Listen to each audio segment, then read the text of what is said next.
The hottest music, R&B, hip hop, pop. I still get you. Reggae, EDM, indie, old school. Side. Check it. And sports talk. Right here. StarHitRadio.com.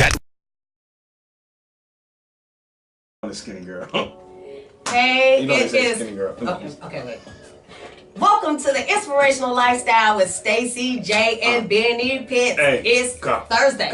It's Thursday, and we back again, and we got some bold guests coming in. All I saw my was friend. women. Yeah. That's all I like. Well, you know what? It's I think it's Black Women's Month or something I saw. So, you know, we want to, well, we always got something. We got breast cancer, we got this, we got, you know, Mother's Day. We do have everything. Can the brothers get a month? Can y'all? Can somebody come up with something all the people that pay child support and go to work every day, can so brothers get child support day? Yeah, I'm just here. Salute to all the brothers that's paying theirs. Well, you know what? Why don't you be the first Black African-American male that comes up with some real quality holidays like men. Black Man Monday. You know what I'm saying? And what would that entail? I mean, we get... Oh, I can't say that on Inspirational Lifestyle. Oh, my God. Okay, so welcome to the Inspirational Lifestyle. We're back again. Thank you for tuning in. And remember, tell a friend to tune in, because we are on live and popping. We have a wonderful show lined up. We have Rhonda A. Thompson. She has a company for transitional women that have been a part of domestic abuse and things like that, helping them transition from that lifestyle to just being free, because you know that's another problem. That's amazing. And then also we have the first African American female NASCAR driver, Tia Norfleet. We're going to have her on. And we're going to talk to her about some things, because I had a female NASCAR driver, African American, wow, young, and I'm excited to have her on. But I did ask her. I want to talk to her a little bit about the controversy that's surrounding it, because, of course, I did my research, but I'm also hearing things about it's not true and such and so. So I don't know. I didn't call NASCAR and ask them. So to me, no better way than to have the information from the horse's mouth. So we have her on the show as well. Did she bring a car? She got something we can ride around, do donuts in? No, I don't think she brought it down to the station and stuff, but I'm sure maybe we can get her, hook us up or something. Can we do like a behind the scenes, inspirational lifestyle? Yeah. And then she take us in the car and put the camera in there. That'd be dope, right? Let's do it. Let's do it. Well, how was your week? My week was good, just busy. Just I got my birthday coming up. All right, happy birthday. I'm be 26. 26? Oh, you moving on up. I know, man. I'm trying to stay away from 30. I'll be partying all weekend. I think I'm at Harlem Nights on Friday. Okay. Capture on Saturday. All right. I'm doing a birthday dinner on Sunday. Then we're going to the Follies. Okay, that's how you end the weekend. All right. Okay. I'm going to church earlier in the day. Oh, yeah, and then go stay the night. Okay, I got it. I'm going to repent for what I did on Friday and Saturday. You might need to see if a Monday service going on after Sunday night for Follies. Okay. No, we go to Monday Bible study. Okay. Who does Monday Bible study? Well, I'm gonna need it. You gonna find it? I'm gonna need it. You gonna be like, Mom, can you pray with me? You know what I'm saying? So what else? My week. Just working. Working on a project right now with a 7:30 Vision. It's a small short film. I can't talk about it too much. You can't talk about nothing you doing. And every week you come here with something new. Can you put a sister on? What you talking? You hosting all these events? You matchmaking and inspirational 365. But your weeks always seem a little bit fuller than mine or something like that. Maybe I make it for. You know what? I can't tell Monday from Friday. I know. So that's a good thing. Well, that's a good thing. Anything else? Because my week is just like you always say, a blur. Because I was sick. You were sick this week? Yes, the pollen's out and stuff like that. So I had a real bad sinus cold. Okay. So I had depression and everything. So this was a vacation week for me, actually. So you just relaxed. Well, yeah, but I didn't really want to, meaning relax, meaning having to be down, like, sleeping and taking medicine and stuff. Sometimes it's good. Sometimes our body would just tell us to just chill for a minute. Yeah. And you know what? I was actually going to do a little video on that, because when you're an entrepreneur, you know that your income is by your work.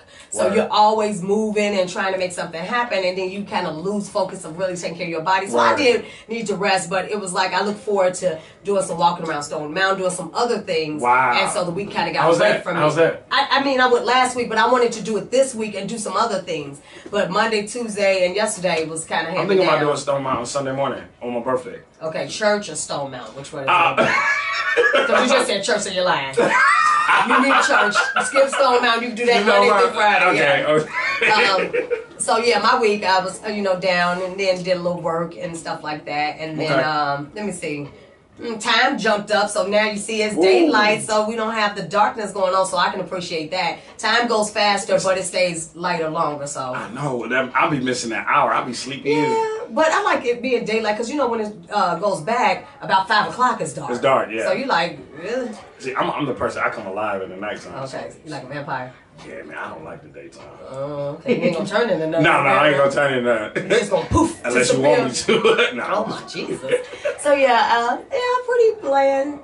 Pretty bland week. I didn't do nothing too crazy. Just like comedy shows and just working on that project. Yeah. And nothing spectacular. Yeah. I didn't do nothing spectacular. Just working, man. Working is spectacular. I'm just happy to be alive. Because you could have been at home doing nothing. Nobody calling you, phone ringing. Anytime somebody call my phone if it's on work, I'm happy. And my phone been ringing lately, so. And you just told us that your birthday is coming this weekend, and you want to talk about your plans again? Friday night, I'm doing Harlem Nights. Okay. Saturday, I'm going to do a capture. And Sunday, I'm going to do a birthday dinner, Cheesecake Factory in Perimeter. Okay. And we're going to... Yeah, you invited. Come through. No, but I wasn't invited, though. I'm finding out with everybody else. I came to the show to tell you. You acting like you answer my phone. You got my phone number. Stacey. Ever since you've been on TV, you ain't been answering. Nobody called. No, you John. Instant message me. All that. Stacey, I was like, I instant messaged you the other day. I was like, that was a really good show. No response. And I hit you back. No, you didn't. It was a lie. You called me today. It was like, where you at? Why you ain't here on the show? It was a lie. Stacey, we be best friends until it's You're fired. Until the show. You fired me 3 times. I like firing you and then hiring you back. Unemployment. Yeah. But hopefully, man, I'm just trying to do 26. I'm trying to learn from all the 20s and just be a little more older, a little bit grown, a little more sexy, a little, just do everything the right way. I even wore a different hat this week. You did wear a different hat. Hey, John over there looking at me talking. Yeah. Now, do you like to dress like jeans and blazers or t-shirts? I do. You know how you do the casual look and this stuff? This weekend, I'm doing casual all weekend. I'm doing like sweaters, blazers, shirt, and tie. I don't think it's going to be cool for sweaters. Oh, it's not gonna be cool? No, I'm saying it's kind of still kind of be like 60 and stuff, and I don't want you to look like no. When I mean sweater, like the thin one. Yeah, thin one. Not like no Bill Cosby. I don't know if you gonna wear no Coogee sweater. I might just switch it up. 26 turn into 62. Right, with a turtleneck on and stuff. Oh my Jesus. I might just switch it up, but no, I'm gonna switch it. I like to dress like that, but I like to be comfortable too. Yeah. I like to dress for the occasion, but every once in a while you like to throw on a little blazer or something like that. But next they dress for the job you want, not the job you have. Somebody blessed me with like 30 pairs of dress shoes. Somebody, one of my friends, homies owned like a shoe store. And he died. He had brand new dress shoes, so I got like 30 pairs of. So I said, man, I need to go out and buy some suits. I need to get out, what I mean? Wear with some jeans too, depending on what they are. No women's shoes in there? No. You get something every week. But I'm just saying. You got the jewelry. Can I get something? Closed mouths don't get fat. Oh, I did want to mention, did you check out, did you get the chance to see your baby mama Lisa Ray? Yes, I did. I saw my man Alex Thomas on there too. Yeah. The only thing that I didn't like is the way they edited it and chopped it up. You look really good on there, professional. But you know what? It's like the conversation that we had was so full about her life, and of course it's only an hour, so you chop it down. But the way that they edited, I was like, why y'all keep editing the part about me talking about the money and stuff like that? Like the parts where I was like, oh, so I didn't know that was on the show. Yeah, they edited it down, and I was like, So tell our listeners and everybody who's going on what exactly you talked about and what did they take out? Cause they asked about our childhood. I talked about how you know how they got the party buses now, but when Lisa Ray was a young girl, her dad used to get her a party bus, but it was a school bus, and it was made with toys and games on it. So I was like, she was doing the original party bus back in the day. That's just how she had it in all the kids. So she always been that. Yeah, and that's why I wanted people that are a fan or not a fan, I don't care, to see that, because you don't know things about celebrities, and with me happen to be kin to one, I'm like, they be calling her gold digger and all that, and I'm like, no, her father was a millionaire when she was born, and so he's always gave her everything she wanted. You know what I mean? So when you grow up, then you just want to maintain or go higher. Just like our parents tell us how to strive to be better now. But imagine already having the money and then still striving, because she wasn't a lazy chick. He taught her the business sense. So like she said, I grew up in the backseat of my daddy's car. So when he was doing business and all that, she was managing his hotels when she was in high school and things like that. Wow. She went out and started modeling on her own. He didn't give her that. So she still was a go-getter and got out there and did what she had to do. So when we talked about the money thing, it's like she already dated men that were well off. And so when it came time when she met Michael, and Michael was like, I'm going to fly over there and come see you. And she's like, okay. So he flew over there in his private plane to see her, took us to eat and all that. And so you was there too? Yeah. Damn, so as I'm telling the family. story, it's unfolding in front of me as well. And it had a fairy tale-ish feel because although she was used to dating men with money in Chicago and stuff like that, he did step it up on a fairy tale level, like a prince. So when he came over there, took us to dinner, he had shut the whole restaurant down. So we in there, and she goes, why ain't nobody in here? And I'm going, I think he rented the whole restaurant out. And she like, I'm like, duh. You know, but she didn't get it. Wow. And then he left that night. He came back the next day. We went out again, and he said, you're so close. Why don't you guys come over to my island? And so she looked at us and like, you want to go? I'm like, hell yeah, you know. So you went to the island too? Yeah. Man. So I'm telling the story as I'm being a part of it. I was blessed to be a part of it. Yeah. It was, you know, of course. What was that experience someone like? that has that type of influence and that type of access, anybody would love to be a part of that. Yeah, definitely. And so he came, he flew us back over, and I was a little nervous because it was the plane with the propellers. And I was like, ain't this a plane the Leah was on? You know, I'm thinking there's the weight, you know. And then his boy got in the driver's seat, so I'm thinking, he was just kicking it with us, like, is he really a pilot? You know? Hey, Jordan, the truth, Jordan. Right. Anyway, I'm about to go fly this plane. I'm about to go fly this plane. No, where's the real pilot? So anyway, we get over. The island is absolutely beautiful. If you haven't been, you should go over. It's very small, very what plain. island is it? Turks and Caicos. Oh, Turks and Caicos. It's very nice. And I ended up working with them as their marketing ambassador in the United States for Turks and Caicos. I never knew this. That's what I'm saying. So, but when you chop it down because it's only an hour, I felt like it made me look a little bad. And I was like, I don't like that, you know. But it was a whole storyline to it. He took us over, treated us like nothing like royalty. I mean, I've never just been somewhere like when they were dating and then married, we could be sitting on the beach, right, with a glass. And you be sipping your last, you know, drink. And before you know it, somebody's pouring more mimosa in your glass. I'm like, so you still got a connection? Can we still go over there? Yeah, I got the connection. Okay. We ain't banned. Can you ask them, can Benny Pitts come? Yeah, you can come. Okay. You're going to have to pay for your ticket. I'll make sure you get a discount. That defeats the purpose. I'm trying to. I'm trying to go with when y'all went in the. Lord, never.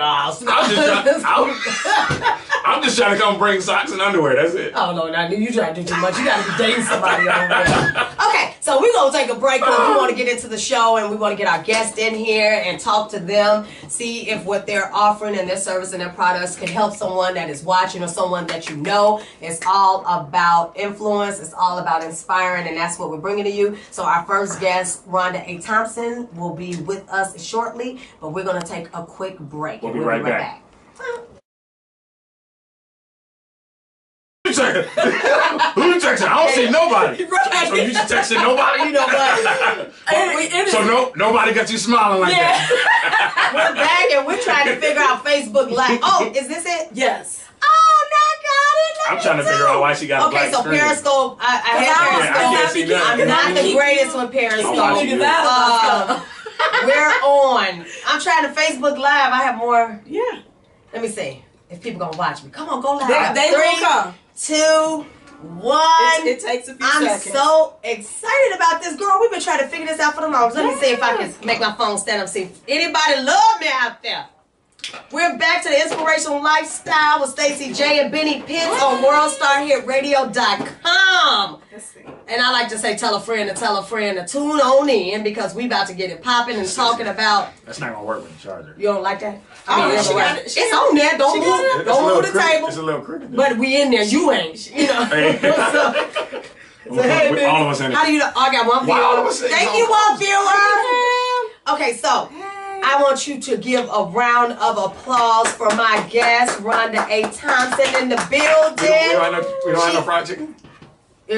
We ain't got no fried. We got hand clap, and they call it fried chicken, so we ain't got a fried chicken clap. But we got it right there. There we go. We got it in the building. Round of applause. Yes, we have CEO and founder of Rose of Sharon. She don't want me to say the whole name, but it's Transitional Living for Women. We want you to know what it is, what she's about, and what she does. So we have her in the building today, and she is an author, a realtor. I mean, they're talking about buying a house. She said, "Hey, you got a realtor?" So I love people that have, how to multitask. Exactly. That's what you have. I've been looking at her little shirt like, man. Yeah, I saw downstairs. She got good taste. Yeah. She get clothes from the commercials. She got good taste. I didn't even know. I was like, her back was turned. She don't dress for less. She go to Macy's. Look, I go to Macy's. I boutique shop. Yeah, you can tell that's unique. You ain't gonna see nobody really rocking that. You know what I'm saying? That's what you want. You want your unique woman. So we have Rhonda with us today, and Rhonda began her work in domestic violence in 1998 while working the crisis line with Sojourner Truth. And you also are a survivor, an overcomer yourself. Absolutely. So we always want to start with how you. Okay, well, we know that you were a victim. Tell us your story and how you became an overcomer. So my story, started out as a child. I was a victim of child abuse, sexual abuse, and then I started dating. And as I got into relationships, I started dating men that were abusers. It was like a sign on my head that said, hit me. Mm-hmm. And I was really depressed growing up, and my mid-teens, early adulthood area of life, I was suicidal.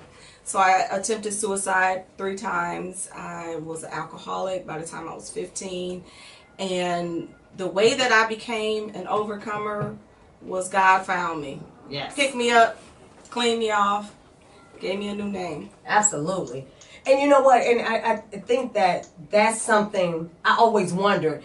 It's the cycle. Once it starts happening, I know there's lack of self-esteem and things like that. And I think there comes a rotation of the same type of behavior. The men you date or even the friends that you have and things like that. So for you kept going in that cycle, but then you just started to give more of yourself to God. Absolutely. And come in and just let Him do it. Yeah, I really can't take any credit. I can't. I tried everything.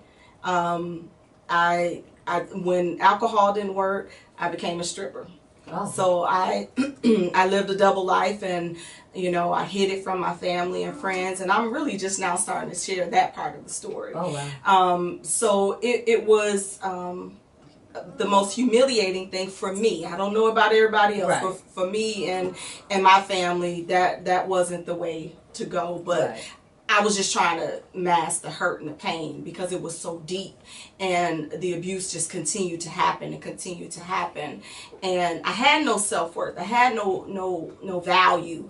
I didn't understand what it was like to be successful or good role models that would show me the way. So yeah, I just fell in a cycle. And I always say, and I was just getting ready to tell you that story, is that I did an interview before about, they asked me to come on about domestic violence, and I was like, well, I really don't speak on that just because, I was like, I've been slapped a time or two, but I didn't, how some people, you hear their story that have really been thrown. I know a lady been thrown out a window. Absolutely. I know a lady been thrown out the car on the expressway while the car was moving. So, I was like, not me, but there's emotional abuse and mental abuse as well that happens. Not saying that it's no less, but, physical, it does more damage. Absolutely. And so I did speak on it because I spoke from a place of loving yourself and being able to, kind of recognize signs to remove yourself. So, I didn't speak from I've been abused and things like that, but I came from I love me too much for somebody to hit on me. When my mother used to whip me when I was younger, I was like, well, this seemed like a little abuse. But they didn't have an 800 number really available back then. Yeah. But I know I didn't like it then, so I know I don't want to be in a relationship with a man or anyone that makes me afraid to come home like, oh, it's 10, I didn't get home and he gonna beat me. So for what was that turning point for you to start Rose of Sharon? Well, I was working at. Let me say something about the abuse, because I think this is important. You married now? Yes, ma'am. Right now, That's the first thing I saw. I backed up too. Oh, you I was like, she don't catch smiling at me. I can't even see she texting her husband right now. No, I couldn't see it though. One of the viewers. Nope. Hey, honey. Let me show you who trying to holler at your girl. That's okay. Don't get video views. Let's put Benny on there. No. So one thing I wanted to say about domestic violence, it does not always start out being physical. Okay. You know, who would say? Who would say if you just met someone and he just started hitting you? It starts out with that emotional, like you talked about at first. You know, the chiseling away at the self-esteem. You know, demeaning that person and making them feel like they need you, and then going through the cycle of it. Then there's the honeymoon phase where he or she is making you feel like you're loved, and oh, I'm so sorry, I didn't mean to. Right. And then the escalation starts again. And so that's how people get trapped. Now, Rose of Sharon started, I was working at the Sojourner Truth House, like you said earlier, and there was a lady that needed shelter. We were full, and I didn't know what to do. Now, I did something I shouldn't have did. But I went, and when I finished my shift, I went and picked her up and her kids, and I took them to the Greyhound, bought them tickets. I sent them on Greyhound to another shelter in Racine, Wisconsin. And that night, God spoke to me and said I was supposed to do more. Right. That was in '98. Oh, wow. And it wasn't until 4 years ago that I said, okay. Okay. Because it just wouldn't leave me. It just always stayed with me. And I stepped out on faith, and it's been an amazing journey. It's hard work, but it's been an amazing journey. Have you been in contact? I know it's been such a long time, but did you follow up or anything? No. Once, because I could have gotten in trouble because I put myself in danger by going to her place of residence. Right. And you could have shot both of y'all or something. Yeah, we could have been gone. So. Yeah, and that's very heroic of you, because, you know, we all have had a friend or a relative that we know might have been abused, and sometimes it's hard to get involved because you're like, girl, you don't need to take this, and you're like, well, this, and that to me make me mad, but it's like you can't make someone leave, you know, if they're not ready to leave, or if and it may be just they're scared to leave, right? Because it's like, what's the movie Enough? Oh yeah. Remember, he found her everywhere she was. Oh yeah. Any person that's in a domestic violence situation that is needing to leave. Well, if you're in a domestic violence situation, you need to leave, but it has to be a strategic plan, and every plan is different based on the case. Someone that has children is going to need something different from someone who's single, or someone who's relocated to the city that this abuser is in, and they have no family. Where is she going to go? So she has to strategically plan a way out. Now, is that what your company does? They can call? Is there like a number they can call? You start the process, the plan. Yeah, we right now what we do is we provide supportive services. So anything a woman needs in her transition out, whether she needs me to help find shelter, or she needs clothes, or she needs to figure out a plan. You know, I do an evaluation to see, okay, job, car, you know. She can't leave if she doesn't have a car to be able to get around, and if she leaves, where is she going to go? So, you know, we do those evaluations with people that call and help them figure it out, and then and get them out. Now, our ultimate goal is to do more than just bring awareness to domestic violence. We want to provide housing. That's why the name is Transitional Living, because we want to be able to say, we got bed space, come on, you know, and provide that housing for that woman and her child until they can get on their feet and get on their own. And as we spoke before, is that it's not just women that are abused. It's hard to believe, you know, that a man would allow herself to be abused. Why you pointing at me when you said that? Because you said you were abused. I mean, Bonquisha, she threw me around. She was a little taller than me, but she ain't abused me. So how do you feel? Are you okay? Like, are you safe? I need somewhere to stay, but I had nothing to do with her. Work done got a little slow. Work done got a little slow. I mean, y'all got transportation too. I'm hungry too. We get you some food. Some clothes and everything. I want to dress like she dressed. I want to go to Macy's. I don't want to I want to go to the boutique. You want to go to They was messing with me saying I wear the same hat every show. And he changed his hat, y'all. He changed his hat. Okay. No, I didn't go through domestic. My sister did. She was married to a guy, came over here from another country. He had real anger problems. I used to beat up my sister. So as you tell the story, I can just, feel it. My sister's 4'11". She's smaller. You know what I'm saying? He was a tall guy, like 6'3". So she was a victim of it. And it's nothing I could do or say because it was her marriage. Yeah. So she's like, man, that's just how he is. You know what I mean? So it's kind of one of those things. So that's a subject, you know what I mean? I don't play with, Yeah. I would. No, I was going to say it's hard as a sibling to see it because I don't know me. I think I'm just going to go in. You know what I mean? I know it's disrespectful and, you should stay out their business. But I'm just saying, no, I'm really not violent, but I fight if I have to. Yeah. But my thing is to see my sister just getting abused and me not knowing that she go home and then I see her and she got a black eye. Then she's so little and soft spoken. It's not like she can do anything. Who you blowing kisses to? My auntie. I can't see from my over here.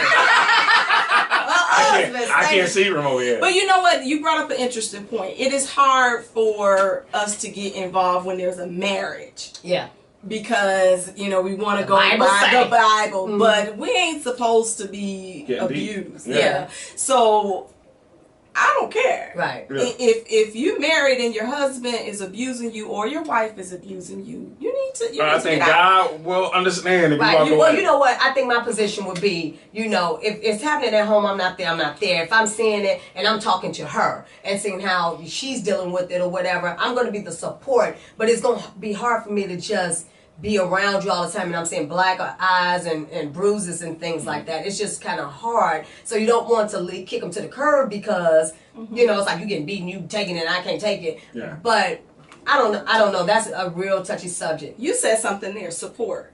Offer support, love, help her know that she is valuable. Because on the other hand, she's being told, it's not just the physical, she's being told things that makes her, so because I have another young lady who has a sister, she's like, he's gonna kill her. I said, at this point, until she's ready to go, all you can do is support. Don't judge her, but just show love and I got you, whatever you need, I understand.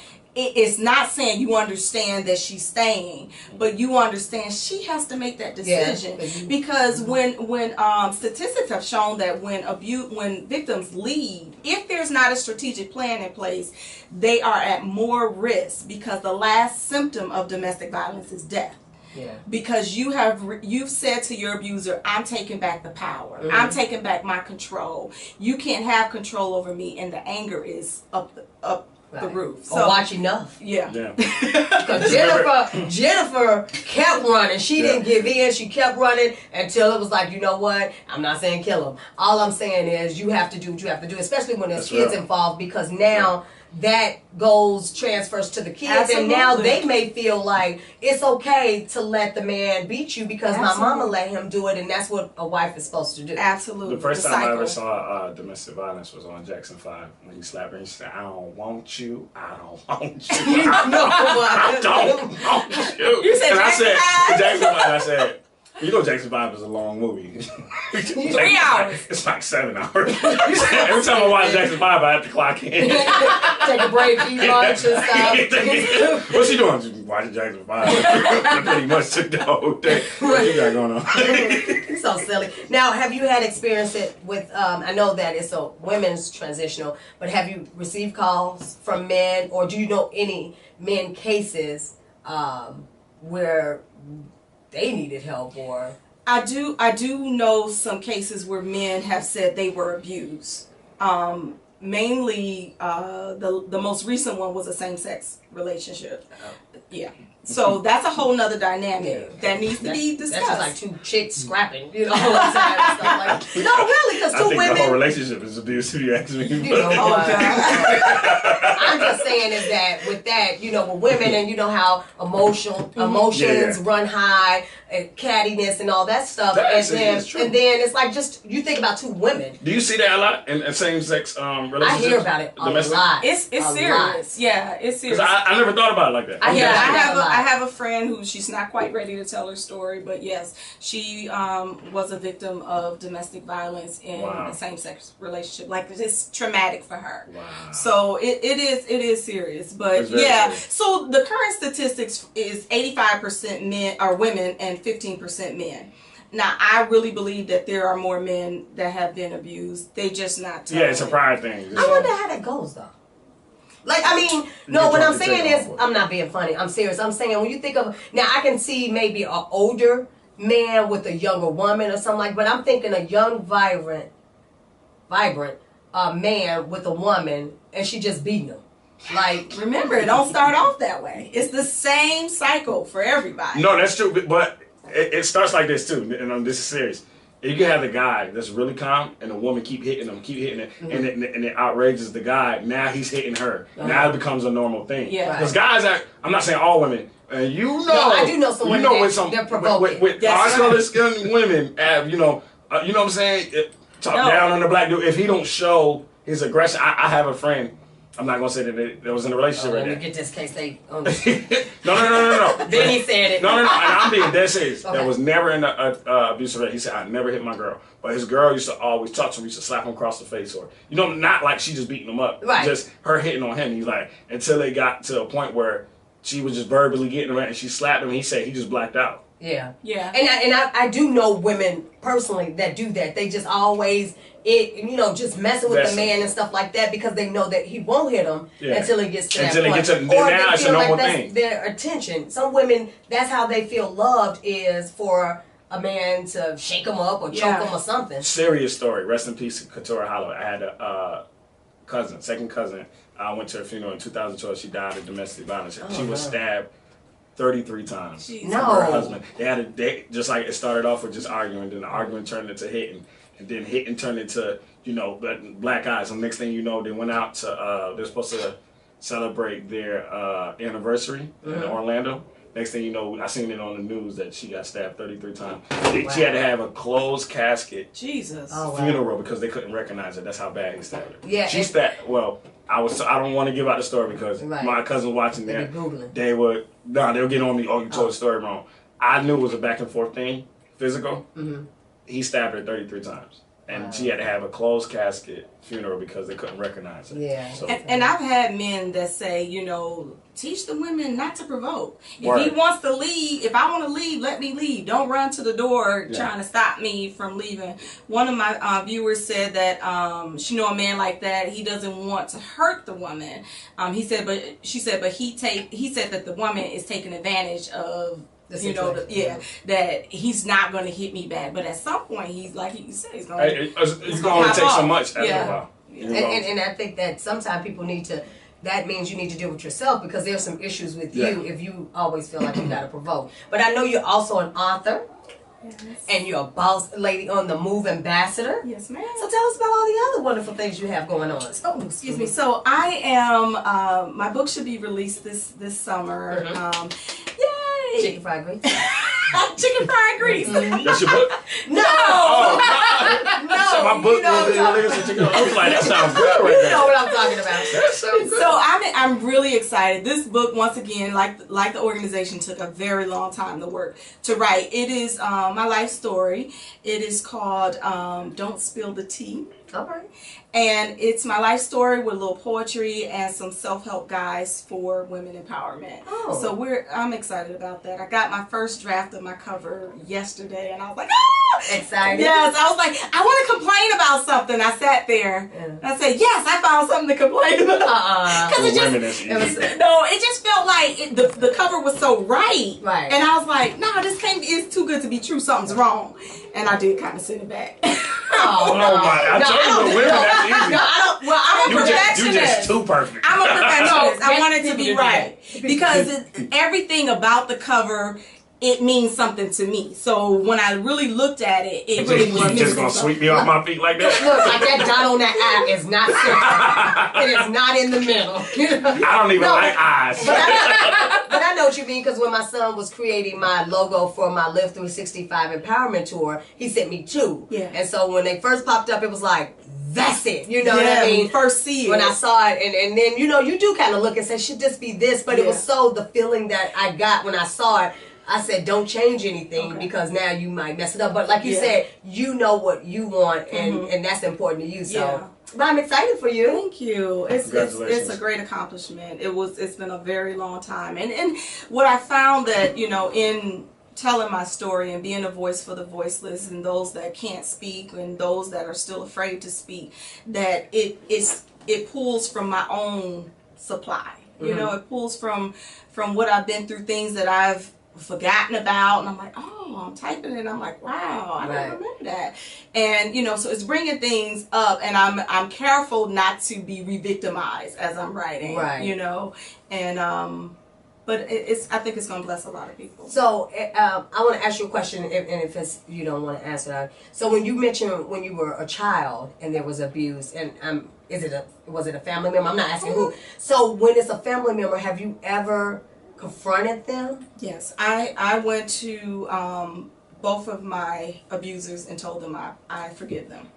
And the one was like, forgive me for what? And I was like, are you serious? Are you serious? Do you really want me to put in words what it is? And he got it. So, was that hard for you to do? No.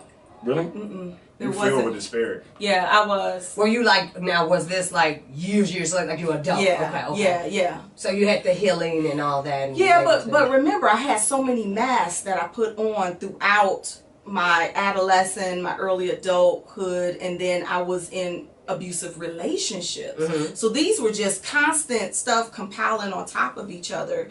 And when I finally started learning about my value and gaining my voice, I wanted to be free within myself. So I had to say to them, you know, I forgive you. Did your parents know? It was my parent. Oh. Wow. Yeah. Yeah. And my mom was one of my abusers, and I love her dearly. But my mother suffers from mental illness, and it was undiagnosed at the time, so it was just mayhem. And a child don't understand that, you know. Now I do, and I don't hold anything against her, and I've obviously forgiven her, but she wasn't in her right mind. So. Yeah, well, that's good that you're able to, because I know sometimes when it's not a parent, but it's a family member, and then you go through the process of, Ma, for real, it's happening, and she's like, girl, go sit down, you know, those type of things. So, but I appreciate you sharing your story, and I mean, and the bio is really long, and so much to go through, and I know we're going to have you come back on at some point, especially with the book and things like that. Is there, I want you to give all the information where if is anybody watching or listening that needs that help, knows a friend that needs that help, how can they reach you, get in touch with you? We had fun here today, but we are talking about a serious matter. If you need any help here in Atlanta, you can go to our website at www.rosatl.org. I'm on all social media platforms as Rhonda A. Thompson. We also, Rose of Sharon has a Facebook page, which is Rose of Sharon ATL. Our phone number is 678-322-8NEW. I do hang up on crank callers, so make sure that you are calling for a serious reason. Who would do that? Girl, I had a lady call me and say, I seen you on TV. How can I help you? She just... That's sick. It is. It can be funny, but that is sick though. Seriously, that's sick. Well, I want to thank you for. So much, and she's a realtor, y'all. So if you need, a realtor, you better shut your business out, girl. That's what we do here. Yes, you do nails, you do feet, you sell jewelry. You gotta tell them. She's gonna find me somewhere to stay. I got you. So they can find you still other information. Really, if you are looking for a realtor and stuff like that, we just want to promote everything she has going on, and we thank you. Thank you so much, Miss Rhonda. It was a pleasure. Oh, likewise. Thank y'all for having me. Yes. So when we come back, we will have our next guest, which is Tia Norfleet, the first African American NASCAR driver. We're excited about having her her on and hearing her story and finding out the controversy as well as the great things that's happening, because we ain't gonna spend a lot of time on that. We just want to get to those people that wanted to reach out to me and tell me to, you know, do my research, which I do my research. However, we are here to support, uplift, and inspire. And so when we come back, we'll have her on to tell her story. So we'll be right back.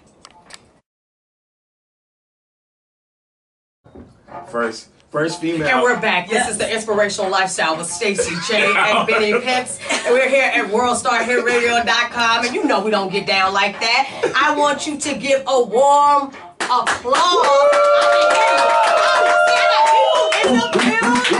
Yeah. Okay, before we get to Miss Tia, 1 second. We forgot to let Rhonda plug her masquerade ball, so come on and tell them about your masquerade ball. Okay, October 22nd. Go to my website. October 22nd, 2016. We have a amazing masquerade ball. So, ladies, get your gowns. Men, get your tuxedos. I'm be at the door checking. If your dress ain't long enough, gotta go. What? No, but this is yeah, you coming with your tux. Well, but this is to raise money for our building fund. So it's gonna be pretty high. Okay. Right. Well, definitely got to keep giving me the information so we can keep talking about it. Okay. All right. I'm gonna love this girl. Yeah. She all in my interview. Like you came with 3 PRs. Like you drive a NASCAR. Tia got her team in the building. That's all them hand claps that you heard. But thank you for coming on the show today. Having me. I was so excited when Grenard told me about it. I was like, oh, first African American. Hell yeah. You know. Okay. She's pretty too. You don't see you don't see NASCAR drivers that look good. You know what I'm saying? All fabulous and stuff. Thank you so much. Thank you for coming. I'll ride in your car any day. You know what? Let me just give you a little bit background. You know, I got my glasses. I don't have my glasses. But Tia, your father is Bobby Norfleet, and he was a NASCAR driver as well. Oh, he's retired now, right? Yeah, he drove in the truck series. Okay, cool. So, girl, I just want to learn all about this because I read that your first car was a Barbie car. And you was like, I don't want this slow car, Daddy. You're going to have to make it a little faster for me. Yes, indeed. You remember that, huh? Yep, I had a pink Barbie Corvette.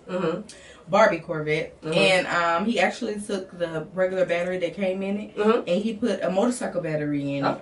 And he put a radio. He gave me signal lights. He gave me. You had a real car. I had a real car at like 5. Okay. So I was flying down the street, passing my friends. They mad at you. They in their little slow Power Wheel car on a big wheel or something. So they mad at you.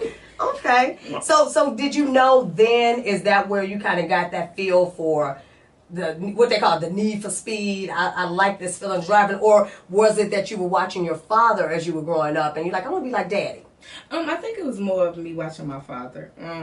At that age, I don't think I totally got a comprehension of making a career out of something. I just knew that I liked it. Okay. And it was fun. Yeah. So it was mainly just watching him and being around him, and it intrigued my interest. And so you came to him and was like, Daddy, I think I want to drive, or he just saw that in you too. Because when did you start to actually maybe play around more with driving?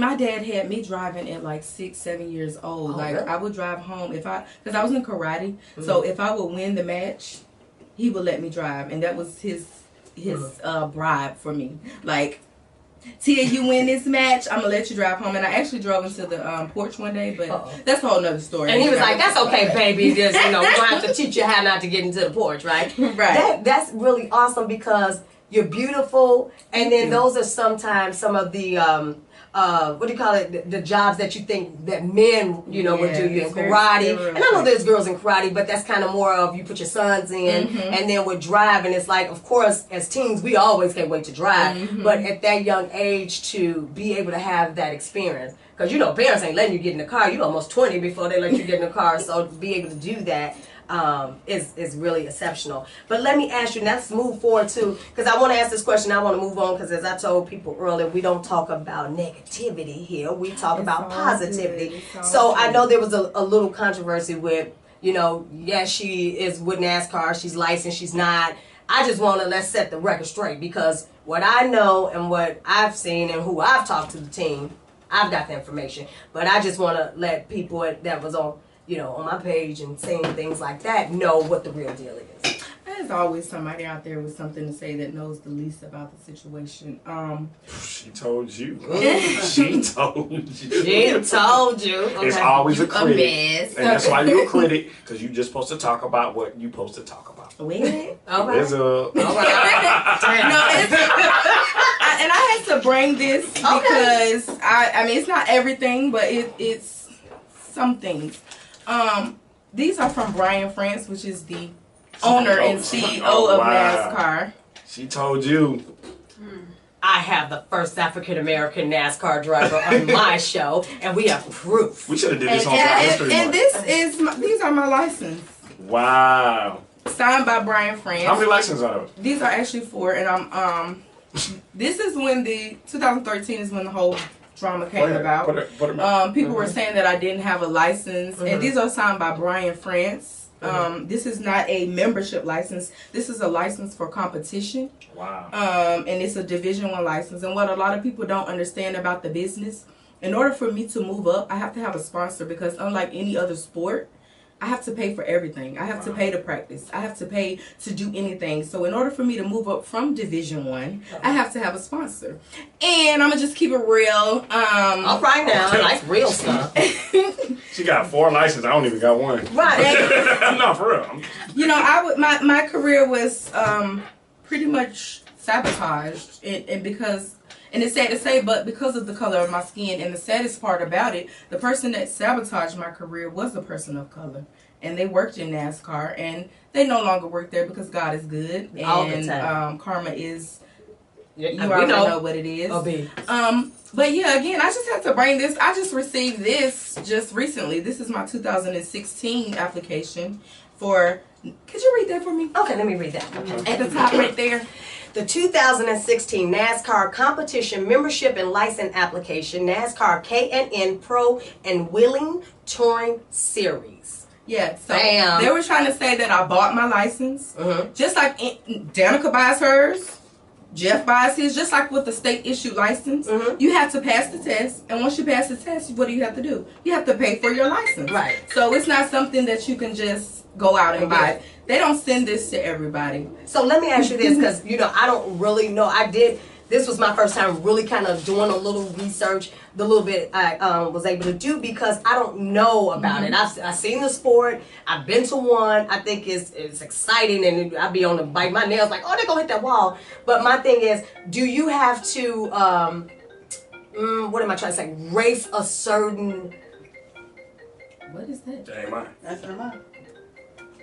That's a ghost in here. Oh my God. Oh, that's your phone. So That's sorry. one of the haters. You addressed one of the haters. Now they calling you. No, but when you're racing, like with NASCAR, do you have to go to the next level? Are you like, you race a certain amount? I don't know what I'm talking about, but I'm saying amount of road or whatever. You know what I'm saying? Like when you start off. Time. Okay. Yeah, you have to have a NASCAR official. You have to have a crew chief. You have to have a certain amount of seat time, meaning laps, and amount of time that your butt is in the seat. Okay. They have a criteria that you have to meet, just like with the regular driver's license. You have to do your road course and so on and so forth. And they can deny you or they can accept you. Okay. And that's how it is. They have a whole criteria for you to meet. And if you don't meet it, even if you do meet it, they still have the right to deny you. Right. So, I mean, for me to move up from the Wheeling Series, I have to have a sponsor. Okay. Because it's not cheap at all. I can stay in this series forever if I don't have someone that believes in me enough to want to see me grow. Oh, wow. Grow. Every driver had to start from the bottom. Right.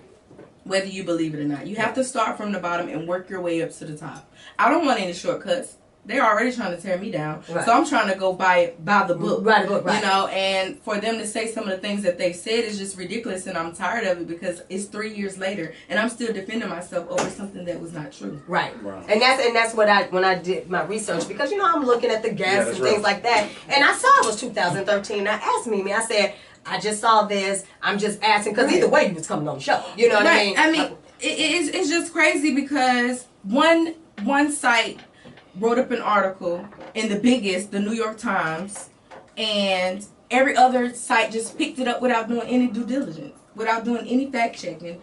None of that. They just picked it up because it's the New York Times. Right. But they didn't know that the person who wrote the article was a freelance writer for the New York Times, and she used to be a journalist for NASCAR. Oh, okay. And so, with that being said, you notice they never interview anybody else from NASCAR. Mm-hmm. They never, because if I was a fraud, don't you think NASCAR would be the first people to put out a press release and say, "Oh, you're using our name," and that's not true. Right. Either you stop it or we're going to sue you. Right. One or the two. Right, because that's a big company. Yeah. And they have a lot more money than I It's a do. huge company. Yeah, it's pretty big, you know. NASCAR's president, NASCAR CEO, never said anything negative about me, never said anything, never agreed to anything that these people were saying. This person that did this and started this witch hunt, really, that's what it is, a smear campaign and yellow journalism. He did this because he was, at the time, he was running the diversity program. My daddy started the diversity program.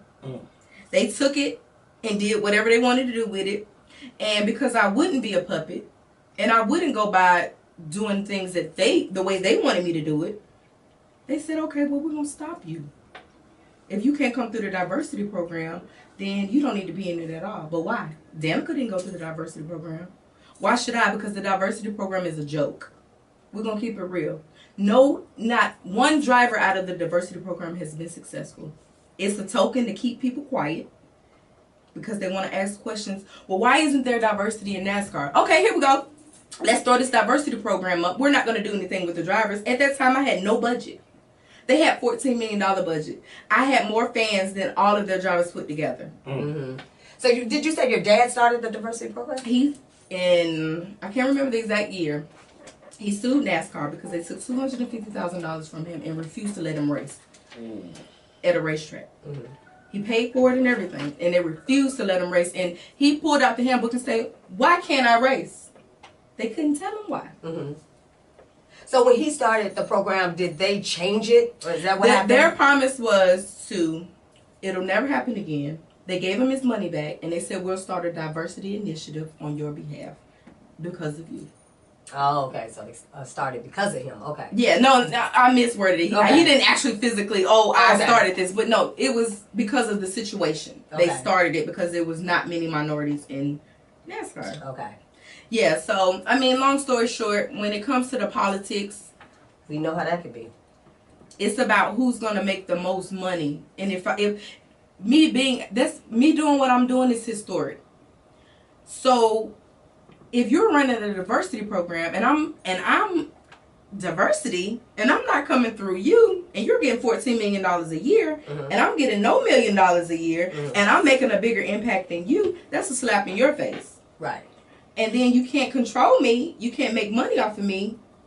So we just gonna get rid of you altogether and go get our own person that we can control and that we can manipulate or whatever and let her be. Make them our golden child. Exactly. Well, let's talk about the good thing. How does it feel to be the first African American? Right. I'm like, you get tired of it. You told man. whoever that person at the divider, she told you. Yes. She got 4 licenses. So let's talk about the beauty of that, because that means you'll go down in history. Right. You know, as they can never change that. And they can never change that. And that has to feel totally amazing, because like you said, when you started, you probably had no idea that you wanted to make it a career. No. And now, look at you. You the Layla Ali of NASCAR. I'm Look at it like that. I'm trying. I told you. That's right. We're doing. You the Layla That's Ali. right. Don't get up in it. Make it hard for Your body like well, you know that. Well, you know they're gonna make it hard for anybody that, to me, some color that's doing great things. Look at Obama. He's the ultimate example of he made it. He got in, and it's like everything isn't great, but he's done a hell of a job for where we just came from. So it's like, why wouldn't you give him at least the kudos for what he has done instead of trying to fail everything else? And now Trump is such a joke to me, and I'm just looking at all these people. I don't know about this bagging him, if they just trying to get attention, it's a joke or whatever, but I'm like, if that truly happens, it's almost like, where can I go live? Yeah, where we were just talking about that. I'm going like to Canada or something. Canada gonna be like Atlanta. You know how Atlanta is almost like, don't come here, we fool. That's what Canada gonna be. But for a be president to bring gas prices down to $1.40, won't he do it? Won't he? I mean, you know how much leftover weed money you got? You know what? We trying to get our spouse. Scratch that, John. I didn't say that. I'm not talking about you because you with the NASCAR, you want smoke. I'm just saying, but the Harold's chicken. Harold's chicken. How the about average that? person, you know what I'm saying? But and let me ask this. Let's get into the car. Like, because we was talking about, oh, maybe we can go on set one day. I mean, not on set, but on the road with you. You know, I would love to come out there. You can and see actually pay to do an experience. Oh, can you? Where you can drive yourself. Well, I'm gonna want somebody in At there. the License. Oh, well, you can. We can't text and drive, can we? You, No, you cannot I be take trying to it. tell Not on that road. I be trying to tell my little chicks, hey, I'm in a I'm NASCAR. periscoping. You don't want to be I'm in Snapchatting and all that Right. stuff. You'll be. When you're in the car, so when you drive, I know you've been driving a long time, but to be on that road and have that freedom of speed, I know it got to be an adrenaline rush, but you'll be scared. Oh, you be scared? So what's You the always fastest have you to can go? have fear in the back of your head because once you get too comfortable, that's when something can really go wrong. Right. Yeah. So you always have to have that fear, like, okay, be cautious. Because like when you're in the car, you're not controlling the situation. Because you can't look to the right, you can't look to the left, you don't have a rear view mirror, you can't look to the back, so you don't know what's beside you, what's behind you, what's anything. So you have headphones in your ears, and your crew chief is sitting on top of a trailer and can see the entire track. So he's telling you every move to make. So you have to really trust this person. Like in your mind, he's telling you, don't match the brakes, just tap it a little bit when you're coming in this curve. In my mind, I'm like, man, I'm about to floor it. I'm scared. Yeah. I want to floor it. I want to match the brakes, but he's telling you, no, don't do that. So you have to have a lot of trust in this person. And the fact that, you know what they say, don't get mad at me for saying this. They say Women women can't drive. I already knew you were going to say that. You know what? And then for you to be in that, for a woman that can drive, that's kind of sexy. I mean, I'm just putting that Yeah, out because I there. think about when I do watch it and then hitting them corners and stuff, and I'm like, oh, it's just that close. Or even when you see them crash into the wall. Have you ever crashed? Thank God. Ooh, No. thank That's God. cool. Thank you. But see, the cars are made for the tracks, and the tracks are made for the cars because it's not like a regular curve where it's flat and you're just going around a curve. It actually goes up and then it comes down. Oh, we felt like Have you ever seen anything like, not to talk about negative, like somebody crashed and you're just like, oh man, have you seen that? Actually, not in NASCAR, but I've seen that happen on a motorcycle. That's why I don't really deal with motorcycles. Yeah, me neither. Yeah, My best friend died in a motorcycle Oh, accident. sorry, You know y'all. what would be the craziest thing? Like, I don't have a license, so if you took me out on a date, Like a you real could driving drive. license? You don't have a driving license, Benny. You don't have a Georgia? Sorry. Let me borrow one of yours. You don't have no driving license? I told you. You drive here every Don't Thursday. worry about it. Oh, Lord. Won't he do it? What? Hey, what's crazy is I don't have no license, but I'm an Uber driver too. Oh, no, you don't. Oh, You telling them now you ain't. self-incrimination. Now you're not. You're not going to say, you're not going to be like, Benny did. We don't want him picking us up. Hey, one time I Okay. got pulled over. I was backseat with a customer. I was Who was the driver? nobody. You're so stupid. They was like, "Where the driver?" I was like, "We Uber."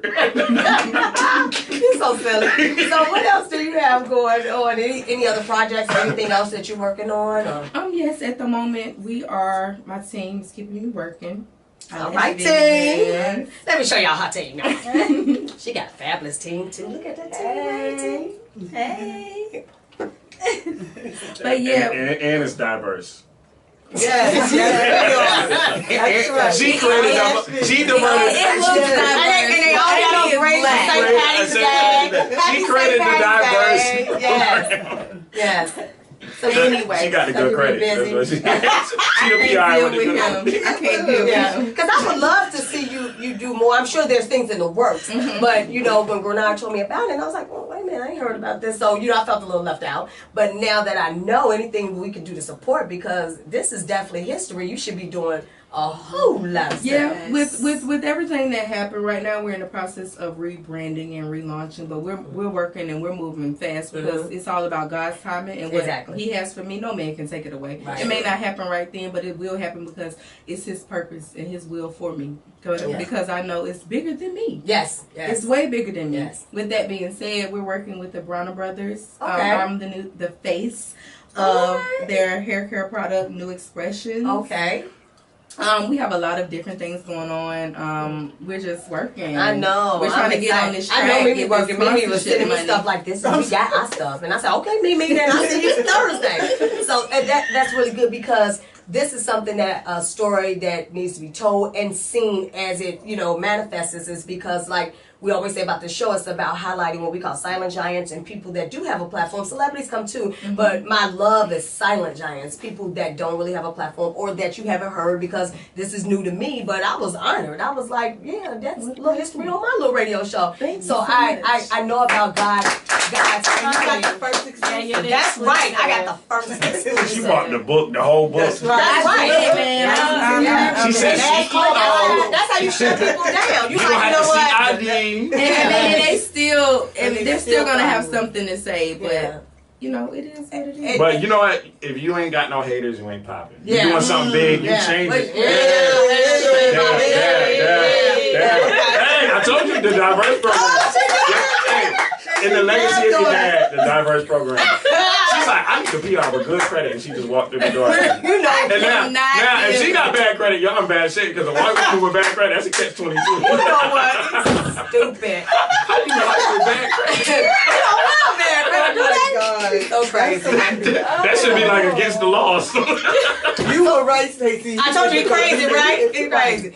And here's the thing, and two, is I don't know if that's something, we can put out there like that, but like you said, sponsors. That's how your movement keeps moving, and sponsors. And we mean sponsors. I mean, not to, down anybody or anything, but, to see us get ahead and do things, we need support. Like, even with my radio show, if I don't have people like yourself or anyone that has a story to bring on my show, then I don't have a show.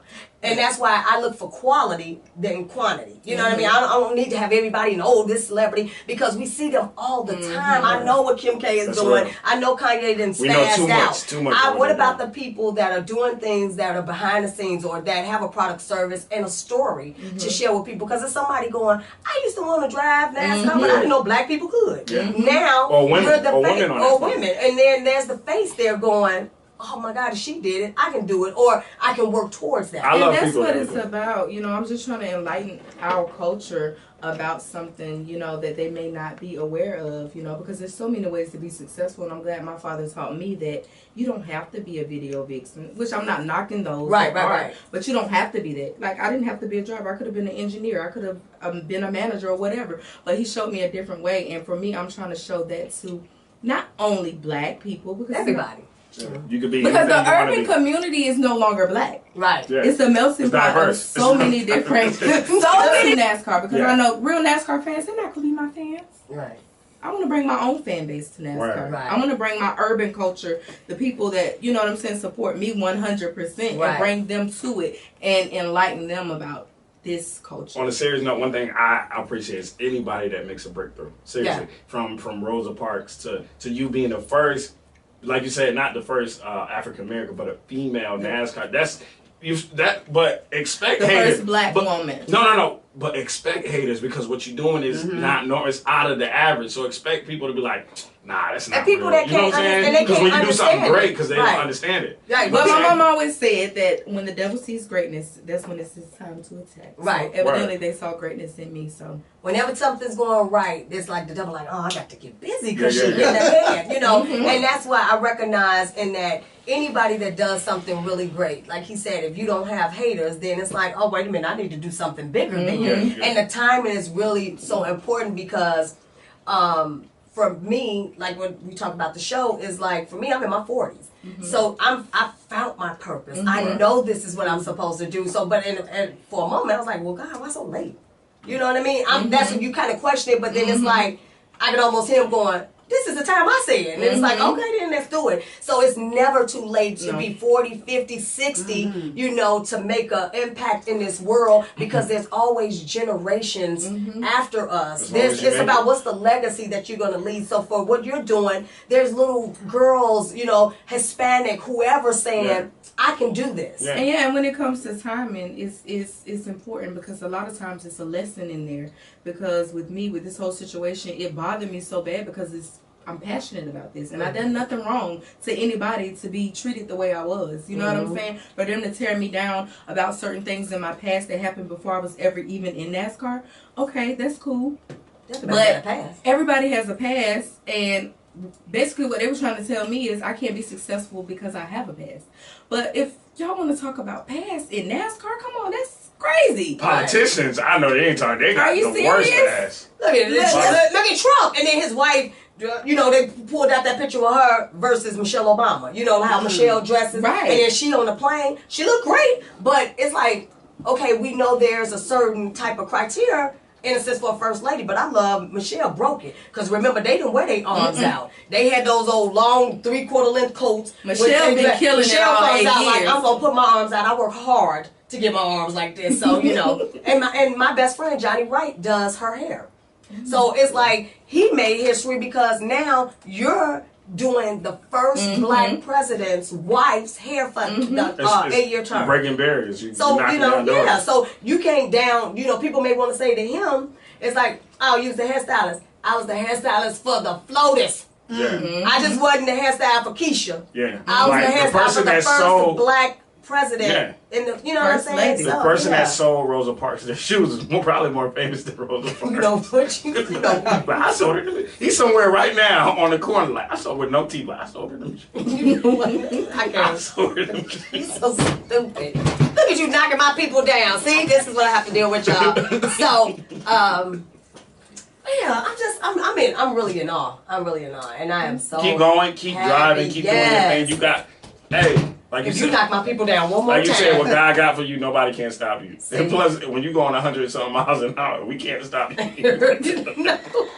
Get right or get left. Hey, So bro. what can we do? I mean, collectively, everybody can do to support you, to help push this movement. You need us to come out to the stadiums. I mean, what is it that, you know, even if it's not now, you can think of it. Meet me, please. Let us know what we can do. Awareness, because yeah. a lot of people aren't aware, and then it's this crazy thing that's going out that's attached to my name. So just awareness and letting them know that it's true. I am the first. Hashtag I'm a driver. Hashtag I am the first. Hashtag move out the way. Hashtag we about to make it happen. Hashtag follow me. Hashtag sponsor support. Yes. Whatever. But yeah, Hashtag. just awareness. Right. And just letting them know and just driving them to my website and my Instagram. Oh, yeah, give them all that. Make sure everybody get that. All that. Instagram Tia_34, Facebook at Tia, Twitter at Tia, and I'm currently working on my website because I was misrepresented and they just have all kind of stuff just online and it's not even me. Oh wow. So yeah, so we're working on a new website right now. So Okay. but follow me on all of my social media and you will be updated. Okay. And your number. You know what? And Eyelash Visions, my PR. And one of your biggest fans is listening right now, Scott Nichols. Hey Scott Nichols. He's killing my timeline right now. He's really a fan. Hey Boo. Tell them. Well, I know you get a lot of He's the best. He's inboxes, date requests, and In the everything. Going down in the Oh, they DM. down. It ain't going down in the DM though. Right.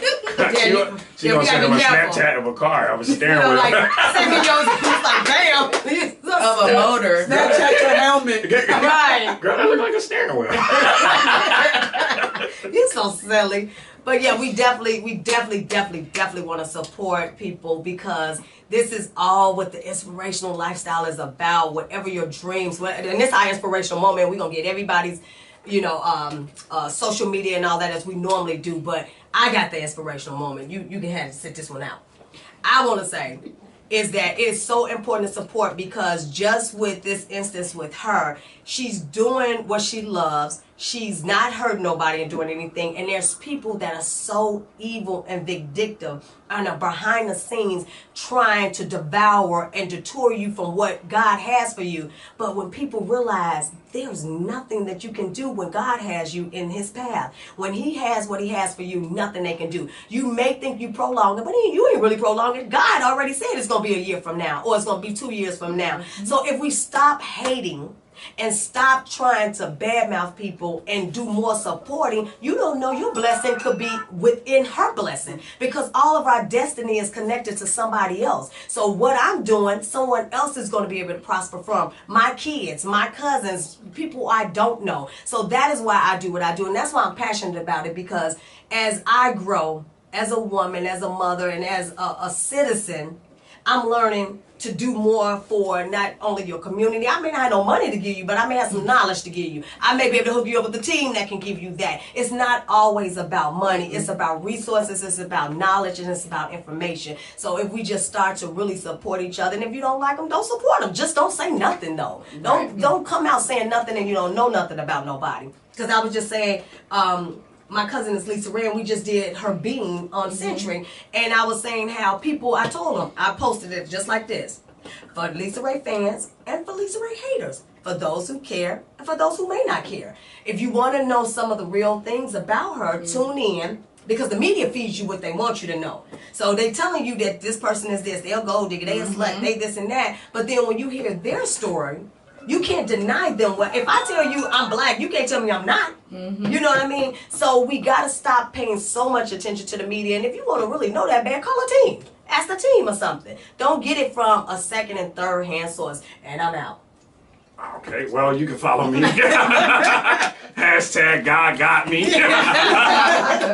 Follow me, Benny Pitts. Everything Benny Pitts. Christian Mingo. I'm Freddie Long, not Eddie. I just got on Tinder. Too short. Okay, you don't like that joke. You don't like my little joke. No, everything Benny Pitts. Everything. Social media. And then give your information one more time. I'm Tia Norfleet. Facebook at Tia Norfleet. Twitter at Tia Norfleet. And also Instagram, Tia_34. And Eyelash Visions. Mimi and Shantae and Amy. Yes, Mimi, Shantae, and Amy. See? So y'all know how they look. In case somebody tell y'all they somebody different. Yes. That's them. Okay, and I am the real Stacey J. I'm the real Stacey J on Twitter, on where else I'm at? On Instagram, on Facebook, the Inspirational Lifestyle Radio. You can find us there, and we will be supporting. We got licenses. Come on, let's get the book. We got a book. That's right. We got a book. It's just going to show you that when people talk, hit them in the mouth with your proof. You know what I mean? What Beyonce say, your best revenge is your paper. Okay. And she got papers. Okay. So tune in next week. Let's see. I know we have next week. Next week we have us. We're gonna be here. Adria Robinson, because we were doing the Powerful Stilettos mixer an event, and I will be on the panel for that. So that will be the 26th weekend, but we will have her on to talk about that. So you ladies that are looking to connect with other powerful women and just get some inspiration, we'll have her next week to talk about the show. And it's just, we booked, but I just don't have my list. I need an assistant. We're gonna be in the city. I need an assistant. Hey, next week we gonna have, but tune in. We need one of these PRs. She got 3. Yeah, look at them. They like, hey. We'll take the one with the best credit. Thank you again for tuning in. Every week we will have someone that will engage, inform, and inspire. Keep your head up, live 365, and we'll see you next week. The hottest music, R&B, hip hop, pop. I still get you. Reggae, EDM, indie, old school, Side. Check it. and sports talk. Right here. WorldStarHitRadio.com.